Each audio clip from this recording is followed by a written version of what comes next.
계열에 가장 유명한 한국인 신학자가 있습니다. 미국 플러 신학교를 은퇴한 김세윤 교수입니다. 복음주의의 장점은 말씀에 기초한 복음을 중시하고 순수한 신앙을 자랑합니다. 그러나 이제 단점도 있는데 복음만 강조하고 문화를 등한시하거나 신앙의 실천을 그렇게 중요하게 생각하지 않는다는 것입니다.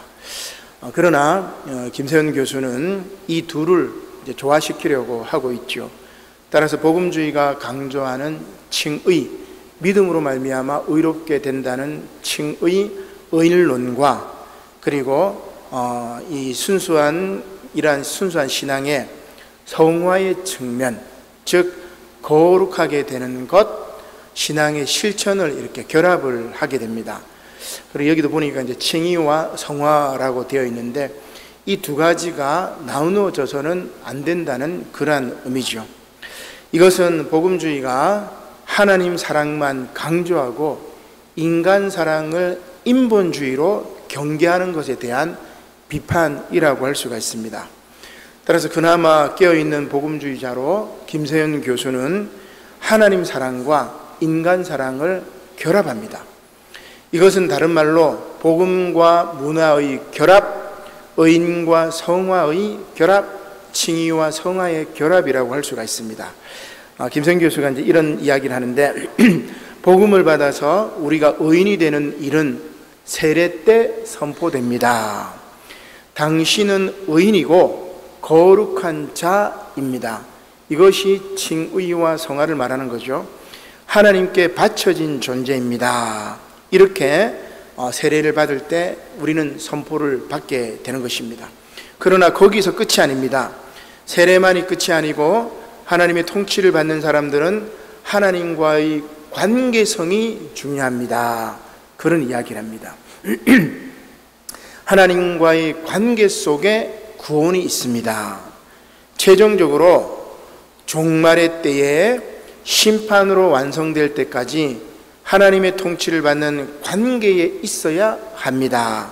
그것이 인간 중심적 구원이 아닌 하나님 중심적 구원론이라고 할 수 있습니다. 이제 김세윤 교수의 이야기입니다.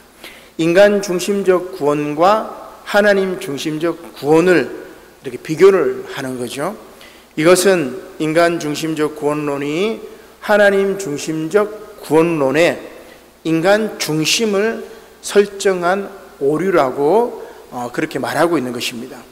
하나님의 구원을 인류 전체, 피조물 전체의 구원이 아니라 한 개인의 실존적인 영역에 가두어 버리는 것이다. 그런 이야기죠. 이것이 한국 교회가 이기적이고 편협한 까닭이라는 것입니다.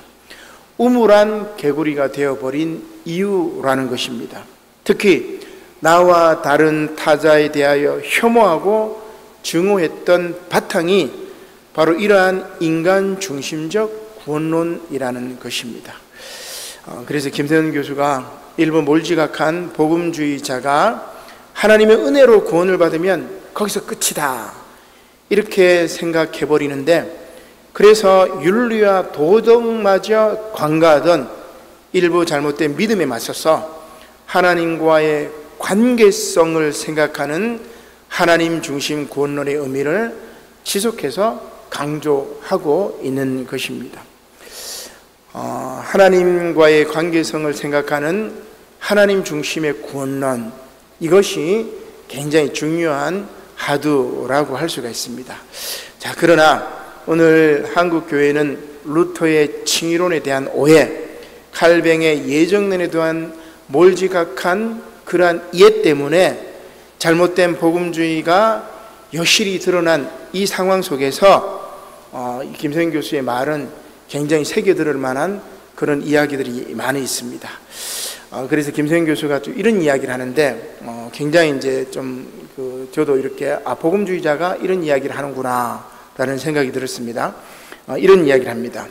구원을 인간 중심이 아니라 하나님 중심으로 보면 하나님은 그의 아들 예수 그리스도를 이 땅에 보내셔서 인류를 아담적 숙명, 즉 죄와 죽음의 통치 아래 두지 않으시고 사탄의 통치에서 건져내어서 유대인이나 이방인이나 남자나 여자나 노예나 상전이나 차별 없이 우리를 구원하시는 겁니다. 예수 그리스도로 하나님 나라의 통치를 선포하고 사단의 자녀 세력을 소탕 중이란 이야기가 곧 기쁜 소식 복음입니다. 이런 얘기. 자, 그러면 여기서 사단의 자녀 세력은 누구인가? 여기서 늘 복음주의자들은 형이상학으로 이렇게 넘어갑니다. 저 형태를 벗어난 것을 형이상학이라고 이야기를 하는데 관념적으로 가버리는 거죠. 구체적인 이 땅의 적 그리스도의 사탄의 권세를 보지 못하는 것입니다. 물론 그래야만이 교회가 성장하고 사람이 몰리기 때문입니다. 그래서 더 문제라고 할 수가 있겠죠. 그러나 오늘 제가 여기 화면에 나와 있는 것처럼 김성 교수의 책 구원이란 무엇인가 2023년도에 올해 나온 책인데 여기에서 참 복음주의자 이 신학자 치고는 굉장히 또 이렇게 놀랄 만한 이야기를 합니다. 이 책에서 뭐라고 이야기하냐면 김성현 교수가 이런 이야기를 합니다. 오늘 교회가 이 가르침을 제대로 이행하기 위해서는 하나님 중심적 구원론을 말하는 겁니다. 땅 밟기 같은 무당 짓거리 하러 돌아다니지 말고 깜짝 놀랐습니다. 복음주의자들도 이런 이야기를 할 수 있구나. 대부분 복음주의자들이 뭘 하냐면은 땅 밟기 같은 거 한단 말이에요. 그죠? 사탄의 영의 지배를 받아 허위로 자유, 정의 등을 외쳐대며 국민을 속여 권력을 잡고서는 국민을 억압하고 불의를 자행하는 독재자들, 자기 편의 죄는 없애주고 반대편이나 약자들의 없는 죄는 조작하는 검사들과 판사들, 진실을 왜곡하는 기사들로 국민을 오도하여 정의용 화평을 파괴하는 기자들, 불량 상품으로 국민의 피를 빨고 그들의 안녕을 해치는 악덕 기업가들 등에게 주 예수 그리스도의 복음을 믿어 이제는 사탄의 종로로 타며 거짓과 불의와 악행을 저지른 죄를 회개하도록 하고 주 예수 그리스도의 통치에 순종하게 해서 하나님 나라의 정의와 평화와 행복을 우리 사회에 증대하도록 해야 하는 것입니다. 이 얘기를 복음주의자가 합니다. 저는 깜짝 놀랐습니다. 우리 기장 목사님이 아닌가 그런 생각이 들었는데 이분은 세계적인 복음주의 신학자, 보수적인 신학자입니다. 그런데 이분이 이 정도 이야기를 하는 것을 제가 깜짝 놀란 거죠. 계속해서 보면 이런 얘기를 합니다. 이것이 오늘 교회가 즉 주 예수 그리스도의 이름을 부르는 자들이 하나님 나라의 군대로서 싸워야 할 진정한 영적 전쟁이며 이 영적 전쟁에서 승리하여 이 땅이 하나님 나라의 구원의 현재적 실현의 모습인 정의와 평화와 행복이 넘치게 합니다. 깜짝 놀랐습니다. 한국 교회 복음주의자 중에 참 이런 분이 있는 게 귀합니다. 너무 귀해. 세계적인 신학자이기 때문에 세계 교회는 이분의 이 얘기를 이해를 하지만 한국 교회 복음주의자 대부분은 아마 이 이야기를 들었을 때 깜짝 놀랄 것 같아요. 제가 볼 때. 복음주의권에 그나마 상식 있는 신학자의 말이었습니다. 그러나 이 정도를 들을 수 있는 귀를 가진 복음주의권 교회가 정말 몇이나 될런지 제가 손가락 꼽아도 몇 개 안 될 것 같아요. 지금 대한민국 교회 대부분을 보며 드는 안타까운 생각입니다.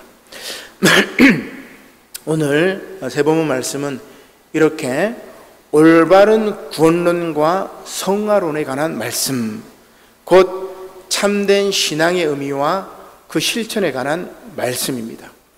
먼저 복음서 말씀은 한 사람이 예수님께 달려와 구원과 영생에 관해서 질문을 하죠. 예수님은 그에게 뭐라고 말씀하시냐면 재물을 다 팔아가지고 가난한 자에게 주고 너는 예수님 나를 따르라. 그러나 어려서부터 계명을 다 지킨 이 의로운 사람은 재물이 많은 거로 예수님을 따르지 않고 떠나가 버립니다. 신앙의 실천에 있어서 무너져 버린 것이죠. 그리고 오늘 구약과 서신서 말씀은 성화에 관한 말씀입니다. 구약 말씀은 우리가 읽었지만 형제를 돌보지 못했던 에돔 족속의 멸망을 소개하고 있습니다. 서신서 말씀은 성화된 그리스도인으로서 집사의 직분에 대해서 잘 말씀해 주고 있습니다. 이 모두 성화의 영역이라고 이야기를 할 수가 있겠죠. 자, 그럼 오늘은 먼저 복음서 말씀부터 한번 보도록 하겠습니다. 마가복음 10장 17절의 말씀에 보면 예수님께서 길에 나가셨을 때 한 사람이 달려와서 예수님께 영생의 길을 묻습니다. 예수님을 선한 선생님으로 이렇게 불렀던 것으로 보아 이 사람은 매우 배려심이 많고 상대방을 존중하는 선한 사람이었던 것 같습니다. 따라서 그는 계명의 말씀을 어려서부터 다 지킨 의로운 사람입니다. 그러나 예수님께서는 그 사람에게 이런 이야기를 하죠. 마가복음 10장 21절입니다. 예수께서 그를 보시고 사랑하사 이르시되 내게 아직도 한 가지 부족한 것이 있으니 가서 내게 있는 것을 다 팔아 가난한 자들에게 주라. 그리하면 하늘에서 보화가 내게 있으리라. 그리고 와서 나를 따르라 하시니 그 사람은 재물이 많은 고로 이 말씀으로 인하여 슬픈 기색을 띠고 근심하며 가니라. 한 장 넘겨주세요. 자, 아무리 선하고 계명을 다 지킨다고 해도 재물을 더 사랑하면 구원과 영생의 문은 그에게 열리지 않는다는 것입니다. 깜짝 놀랐습니다. 이후에 예수님께서는 제자들에게 더 놀라운 말씀을 하시죠. 마가복음 10장 23절의 말씀입니다. 예수께서 둘러보시고 제자들에게 이르시되 재물이 있는 자는 하나님 나라에 들어가기가 심히 어렵도다 하시니 제자들이 그 말씀에 놀라는지라.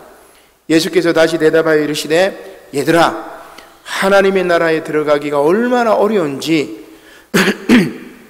낙타가 바늘기로 나아가는 것이 부자가 하나님의 나라에 들어가는 것보다 쉬우니라. 그렇게 말씀하십니다. 우리 화면을 한번 넘겨보겠습니다. 참 어려운 이제 말씀인데, 이 낙타라는 말이 카멜로스라는 헬라어로 이렇게 쓰여지는데, 이 카멜로스라는 말하고 발음이 비슷한 게 뭐냐면은 카밀로스라는 말이 있습니다. 그래서 영어로 치면은 이제 그 A를 I로 이제 바꾼 거죠. 카멜로스, 카밀로스. 그래서 이 철자 하나가 이렇게 바뀌어가지고 낙타를 밧줄로 오해했다, 뭐 이렇게 얘기를 하기도 합니다. 그러니까 낙타라는 이 카멜로스라는 말이 카밀로스라는 이 밧줄이라는 말하고 발음이 비슷해요. 우리말로도 이제 헷갈릴 수가 있다, 그죠? 발음이 비슷하면 헷갈릴 수가 있잖아요, 그죠? 그 다음에 바늘기라는 말도 바늘문이라는 거하고 이렇게 헷갈릴 수가 있습니다. 우리 바늘 보면은 이 바늘기 있잖아요. 실을 꼽는 거, 그죠? 낙타가 이 바늘 구멍으로 들어가는 것, 그렇게 우리는 이제 이해를 하는데, 이 발음이 약간 달라져가지고, 뭘 이야기하냐면은 이 바늘기에 밧줄이 들어가는 것, 혹은 오늘 이 그림에 나와 있는 바늘문이라는 게 있어요. 그래서 우리나라도 이 성에 보면 그런 게 있는데, 성문 이렇게 있으면 성문을 다 열었던 것이 여러분 보시기에 오른쪽입니다. 성문을 다 여니까 낙타나 사람들이 왔다 갔다 하죠. 그러면 자정이 되고 밤 12시가 되면은 성문을 닫아버려요. 그죠? 외적이 오거나 간첩이 오거나 이렇게 하면 안 되기 때문에 성문을 이렇게 닫아버립니다. 그런데 이 성문을 열려면 막 이 밧줄이라든지 체인이라든지 이걸 막 끌고 해야 되기 때문에 쉽지 않아요. 무거우니까. 근데 밤에 왕의 명령으로, 성주의 명령으로 이 성문을 나갈 일이 있는 사람이 있을 거예요. 그때는 이 성문을 다 열 수가 없죠. 그래서 무슨 문을 만드냐면은 바늘문을 이렇게 만들어요. 이 바늘문을 만들면은 사람 하나 이렇게 빠져나갈 정도입니다. 낙타는 빠져나가지 못해요. 자, 그러면 중요한 게 뭐냐면 낙타든 밧줄이든 바늘기든 바늘문이든 뭐예요? 밧줄로 바늘기를 통과하든 낙타가 바늘문으로 나가든 둘 다 어렵습니다. 힘듭니다. 그죠? 낙타가 바늘문으로 나가는 것 못 나가요. 못 나갑니다. 여러분 막 쑤셔가지고 이렇게 하면 뭐 힘들긴 한데 거의 나가기 힘듭니다. 사람 하나 아슬아슬하게 나가는데 낙타가 어떻게 들어가겠어요? 그 다음에 바늘기에 밧줄을 집어넣는 거 안 됩니다. 불가능한 겁니다. 불가능. 둘 다 어렵습니다. 거의 불가능합니다. 그래서 저는 그냥 바늘기에 낙타가 통과하는 것처럼 그냥 아예 불가능하다, 그 이야기를 지금 하고 싶은 거죠. 예수님도 아마 그렇게 얘기하셨을 것 같아요. 자, 그러면 문제가 생깁니다. 하나님 나라에 들어갈 수 있는 사람은 가난한 사람뿐인가? 그리고 그러면 가난의 정도는 어느 정도 해야 되는가? 그런 질문이 생기잖아요. 그죠? 이해하기가 쉽지 않습니다. 제자들도 마찬가지. 예수님이 그 얘기를 하니까 제자들도 깜짝 놀래가지고 이렇게 얘기를 합니다. 근데 여러분, 예수님의 제자들 쭉 보세요. 출신 성분들이 다 어떻습니까? 부자가 없어요. 가난한 어부이기도 하고, 다 예수님 제자들 중에 그렇게 큰 부자는 많이 없습니다. 이런 제자들도 예수님의 말씀에 깜짝 놀랐다고 하니까 예수님의 말씀이 매우 충격적이었습니다. 마가복음 10장 26절이지요. 제자들이 매우 놀라 서로 말하되 그런즉 누가 구원을 얻을 수 있는가 하니, 그래서 예수님께서 그들을 보고 말씀하십니다. 사람으로는 할 수 없으되 하나님으로는 그렇지 아니하니 하나님으로서는 다 하실 수 있느니라. 그럼 하나님은 바늘 꿰맬 때 이 바늘 구멍에 밧줄 막 집어넣을 수 있고, 하나님은 저 좁은 문에 낙타 막 확 밀어 넣어가지고 통과시킬 수 있다. 그 이야기일까? 저도 굉장히 이게 고민이 많이 되더라고요. 이게 무슨 말씀일까? 하나님으로서는 하실 수 있다. 이게 무슨 뜻일까? 사람으로는 할 수 없되 하나님은 하실 수 있다. 도대체 무슨 말씀일까? 그래서 당시 배경을 봐야 돼요, 여러분. 늘 성경은 그 시대적인 배경을 이렇게 봐야 돼요. 그죠? 베드로를 비롯한 당시 유대인들의 기본적인 생각은 뭐냐면, 부자는 하나님의 복을 받은 사람이라고 생각합니다. 왜냐하면 이 재물이나 이 부귀영화는 다 하나님이 축복으로 주신 거기 때문에 부자는 하나님의 구원을 받은 사람이다, 이렇게 생각해요. 그래서 그 당시 사람들은 부자들은 천국에 간다, 그렇게 생각을 한단 말입니다. 그런 선입견이 있었습니다. 그리고 동시에 어떤 생각들이 있었냐면은, 어떤 사람이 병이 들면, 우리 성경의 복음서에도 많이 나옵니다. 어떤 사람이 병이 들면은 그 병든 원인이 뭐냐면 그 사람의 죄 때문이건 혹은 그의 부모 때문이건 그의 조상의 죄 때문이건 그 사람의 병은 바로 그 때문이라고 생각을 하는 거죠. 그죠? 이런 생각에 갇혀 있습니다. 그런데 예수님께서 말씀하시기를 부자는 천국에 들어가지 못한다고 얘기하니, 그럼 도대체 누가 천국에 들어갈 수 있는가? 자, 여기서 중요한 것은 사람으로는 할 수 없으되 하나님은 하실 수 있다라는 이 말씀입니다. 그래서 낙타가 바늘기에 들어가는 것을 과학적으로 따지고 합리적으로 따지고 이게 아니고, 하나님은 하실 수 있다, 사람으로는 할 수 없으되, 이 이야기입니다. 여기에 핵심이 있는 겁니다. 그러면 무슨 이야기죠? 사람의 능력으로는 욕심 때문에 자신의 부를 나눠주거나 베푸는 것이 한계가 있지만, 하나님의 능력은 이러한 나눔과 베품을 실천할 수 있다는 그 이야기입니다. 은혜를 받으면 모든 것을 가능하게 만든다는 것입니다. 은혜 받으면 여러분 가장 먼저 뭐가 열리는 줄 압니까? 지갑이 열립니다. 지갑이. 은혜 받으면 내 지갑이 열려가지고 이걸로 다른 사람 먹이고 베풀고 그렇게 하는 거죠. 은혜 받으면 자신의 욕심을 내려놓고 다른 사람의 유익을 구하는 겁니다. 이게 낙타가 바늘기로 들어가는 놀라운 하나님의 일입니다. 인간의 욕심으로는 그렇게 할 수가 없어요. 인간의 욕심으로는 할 수가 없지만 하나님으로부터 은혜를 받으면 나눔을 실천할 수 있다, 그 이야기입니다. 이것은 사람은 혼자 살 수 없다는 말과도 같습니다. 혼자서 독불장군처럼 살 수 없습니다. 사람은 더불어 살아야 한다는 것입니다. 더불어 살기 위해서는 어떻게 해야 돼요? 나누고 베풀어야 합니다. 그래야 그 공동체가 건강해지는 것입니다.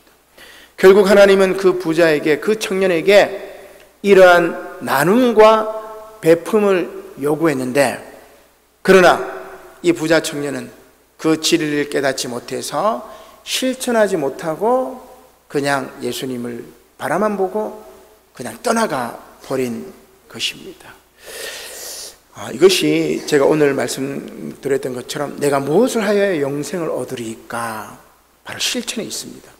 사랑의 실천에 있는 것이지요. 두 번째는 뭐냐면 착하게 사는 것이라고 저는 생각을 합니다. 화면 한번 넘겨보겠습니다. 우리 기장교단의 오산 임마누엘 장로교회 주영태 목사님이 있습니다. 제가 이제 한신대 이사회에 같이 있으면서 참 목사님 인품도 좋고, 이분이 80 몇 년도 이제 그 오산 임마누엘 장로교회를 개척하셔가지고 개척할 때 얼마나 힘들었는지 굉장히 많이 힘들었습니다.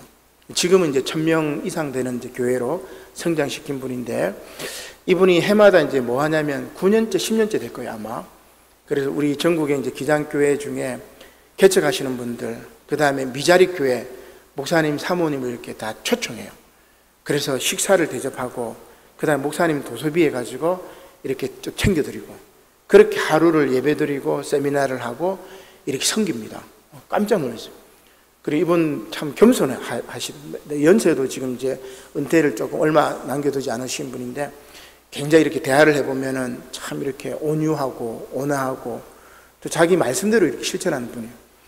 그래서 저도 이제 이사회 때 제가 쓴 책을 처음에 들어갈 때 한 권 주고, 이사회 이제 나올 때 한 권 이렇게 드렸는데, 이분도 이제 책을 좀 많이 쓰셨어요. 그래서 지난번에 제가 한번 소개한 적이 있는데, 주영태 목사님이 쓴 책이 뭐냐면 착하게 사는 게 맞다고 생각합니다. 이 책을 써가지고 제가 전에 한번 간단하게 소개한 적이 있는 것 같아요. 착함이라는 거대한 물줄기가 이루는 굵은 흐름을 주목하고 우리에게 착하게 사는 것이 맞다고 틀린 것이 아니라는 위로를 던져줍니다. 목사님 이제 그 책에 나온 내용인데 이런 이야기를 합니다. 착한 사람과는 절대 결혼하지 마십시오. 착한 사람은 죄인입니다. 호구, 이 사회의 천덕꾸러기입니다. 우연히 보게 된 유튜브 영상의 내용에 내 길을 의심했다. 그죠? 어떻게 저런 말을 버젓이 할 수 있지? 댓글들을 살펴보니 더욱 놀라웠다. 수많은 사람들이 맞장구를 치면서 동의했다. 정말 그래요. 저도 많이 당했어요. 결혼 완전 잘못했어요. 제 남편은 사람은 착한데 답답하고 무능해요. 정말 이 말들이 사실일까? 목사님 이제 유튜브를 보다가 착하게 살면 호구되고 바보되고 사기당하고 이래서 착하게 살면 안 되고 좀 야가 빠져야 된다, 뭐 이런 얘기를 듣고 목사님이 이제 고민을 하는 거예요. 고민을 하면서 자 이제 이 책을 쓴 겁니다. 그러면서 정말 이런 말들이 사실일까? 그런데 곰곰이 생각해 보니까 아니야, 절대 그렇지 않아. 이 세대의 영웅들을 생각해 보라. 김연아, 유재석, 손흥민, 김연경, 박항서 감독. 착한 사람들이 성공 반열에 오른다 깨달은 거예요. 그들에게 조금의 악이라도 엿보였다면 그처럼 큰 대중의 호응이나 인기를 얻지 못했을 것이다. 반대로 착하지 않은 행동 때문에 자기 분야에서 퇴출당한 사람은 얼마나 많은가. 영화 감독, 유명 작가, 운동선수, 정치인, 유명 배우 등 한순간 저지른 잘못 때문에 낙인 찍혀 사회에서 퇴출당했다. 세상이 달라지고 있다. 우리는 이 엄청난 변화를 실감하고 그에 맞춰 살아야 한다. 물론 착한 사람이 모두 잘되고 성공하지는 못할 수 있다. 그죠? 착하다고 다 성공하지는 않습니다. 다 성공하는, 실패도 하긴 합니다. 그죠? 그러나 착하지 않으면 성공할 수도 없다. 성공은커녕 착해지지 않으면 살아남지 못하는 세상이 되어가고 있다. 그렇게 이제 깨달았다고 얘기합니다. 여러분 공감하실지 모르겠어요. 주 목사님 아직 세상 물정 모르시는 것 같아. 뭐 이렇게 이제 얘기할 것 같은데, 그러나 긴 호흡을 이렇게 보면 다르지 않을까, 저는 그렇게 생각합니다. 사실 지금 우리가 사는 세상에 착한 사람이 손해를 봅니다. 못된 사람이 잘 나가는 것처럼 보여요. 그죠? 그런데 그 이유는 당장 보기에 그렇다는 이야기입니다. 결국 착한 사람과 못된 사람의 가장 큰 차이는 기간입니다. 기간. 세월이라고 볼 수가 있겠죠. 단기적으로 보면 착한 사람이 불리하지만 장기적으로 보면 결국 착한 사람이 성공한다는 그 이야기입니다. 그런데 사람들은 나중을 보지 않고 당장 좋으면 다 좋다고 착하는 거예요.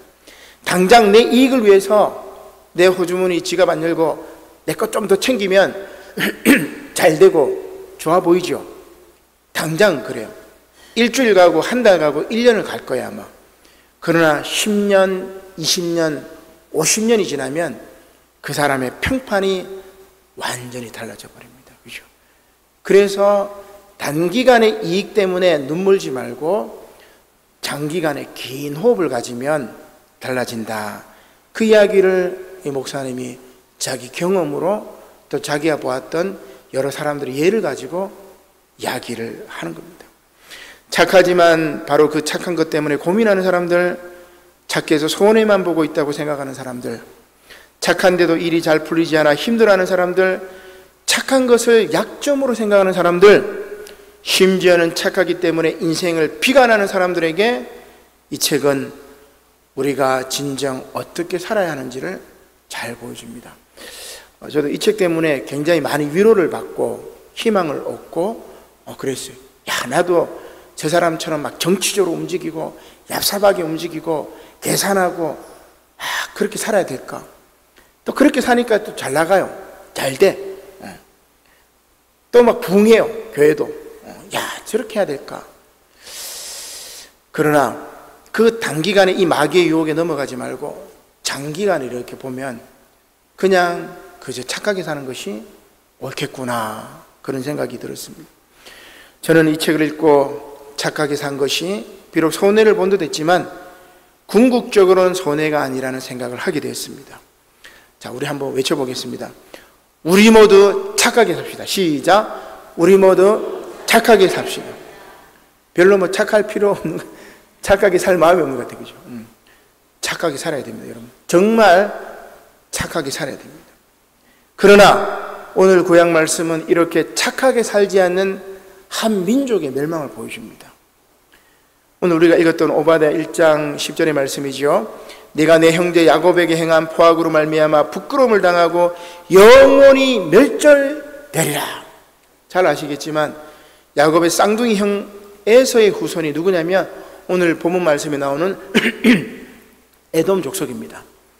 이 에돔 족속은 이스라엘이 출애굽하여 광야에서 방황할 때 도와달라는 그 청을 단호히 거절했고, 나중에 이스라엘이 이방 국가들의 침략을 당하여 고통을 받던 시기에는 이스라엘을 돕기를 거절해버렸습니다. 이러한 완고함 때문에 에돔은 오바댜의 혹독한 저주를 받는 겁니다. 내가 내 형제 야곱에게 행한 포악으로 말미암아 부끄러움을 당하고 영원히 멸절되리라. 그죠? 오늘 말씀은 이스라엘의 대적이었던 에돔에게 임할 멸망을 예고하는 것입니다. 형제의 나라인 이스라엘의 고난을 즐거워하고 이방과 연합하여 이스라엘을 침공한 에돔의 죄를 책망하고 있습니다. 쉽게 말해 개인도 그렇지만 여러분, 한 민족도, 한 공동체도, 한 나라도 착해야 됩니다. 착해야 됩니다. 착하게 살라는 것입니다. 이렇게 착하게 살지 않으면 멸망당할 것입니다. 이것은 교회도 마찬가지입니다. 특별히 오늘 사도 바울은 디모데에게 교회의 직분자인 집사를 세울 때 착한 것에 중점을 두라고 권면합니다. 디모데전서 3장 8절 말씀입니다. 제가 한번 읽어보겠습니다. 이와 같이 집사들도 정중하고 일구이연을 하지 아니하고 술에 임박히지 아니하고 더러운 일을 탐하지 아니하고 깨끗한 양심의 믿음의 비밀을 가진 자라야 할지니. 그죠? 뭐라고 이야기합니까? 바울은 디모데에게 직분자들에게 기능적인 능력, 이 사람이 기능적으로 뭘 잘하고 이런 게 아니고 고매한 신앙 인격을 강조합니다. 뭐라고 이야기합니까? 정중하라고 이야기하죠. 한 입으로 두말하지 말아라 이야기합니다. 술꾼이 되어서도 안 되고 더러운 이익을 탐하지 말아야 합니다. 깨끗한 양심, 곧 뭐예요? 착한 사람을 집사로 세우라는 이야기입니다. 그리고 참된 믿음의 비밀을 가져야 된다고 말하고 있습니다. 이러한 고매한 신앙 인격의 핵심이 바로 뭐죠? 착한 것입니다. 착한 것.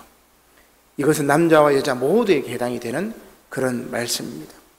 사랑하는 성도 여러분, 교회는 착한 사람들이 모여야 합니다. 물론 교회에 착한 사람들만 오는 게 아닙니다. 그죠? 악한 사람도 옵니다. 그러나 악한 사람이라도 교회를 다니면, 하나님 말씀을 들으면, 하나님과 인격적으로 만나면, 은혜를 받으면 착해져야 됩니다. 착해져야 됩니다. 신앙생활 수십 년 동안 했는데도 착하지 않고 시기심 많고 이기적이고 다른 사람 배려하지 않고 자기 생각만 고집하고 거짓말을 밥 먹듯이 하고 더러운 이익을 탐하는 사람이 교회의 직분자가 되면 그것은 그 교회가 망하는 지름길입니다. 사랑하는 성도 여러분, 지금이라도 늦지 않았습니다. 회개하고 빨리 착해져야 돼요. 지금 당장 손해인 것 같지만 여러분, 긴 호흡을 이렇게 지내보면 착하게 살았던 것이 정말 그게 은혜고 그게 감사고 내 자녀들이 그걸 봅니다. 여러분, 내 자녀들이 그걸 보고 그 믿음이 대대손손 이어지는 것입니다. 이러한 착함을 실천함으로 의인과 성화를 이루시는 저와 여러분들이 되시기를 주님의 이름으로 간절히 축원합니다. 아멘. 기도드리겠습니다. 고마우신 하나님, 감사를 드립니다. 오늘 한 부자 청년이 예수님께 나와 내가 무엇을 하여야 영생을 얻으리까? 주님은 그에게 네가 네 모든 것을 팔아 가난한 자에게 나눠주고 너는 나를 따르라 라는 말씀. 아버지 하나님, 오늘 이 귀한 말씀이 우리가 의인과 성화가 하나인 것을 깨닫게 해주시옵소서. 구원은 내 마음으로 믿고 구원받지만 나의 삶이 착한 사람, 선한 사람, 그런 행동이 따르지 않을 때는 야고보서 말씀처럼 그것은 죽은 믿음이라 하였사오니 아버지 하나님, 우리가 예수 믿고 착하게 변화될 수 있도록 하나님 저희들에게 참된 신앙을 허락하여 주시옵소서. 감사를 드리며 예수님의 이름으로 기도드립니다. 아멘.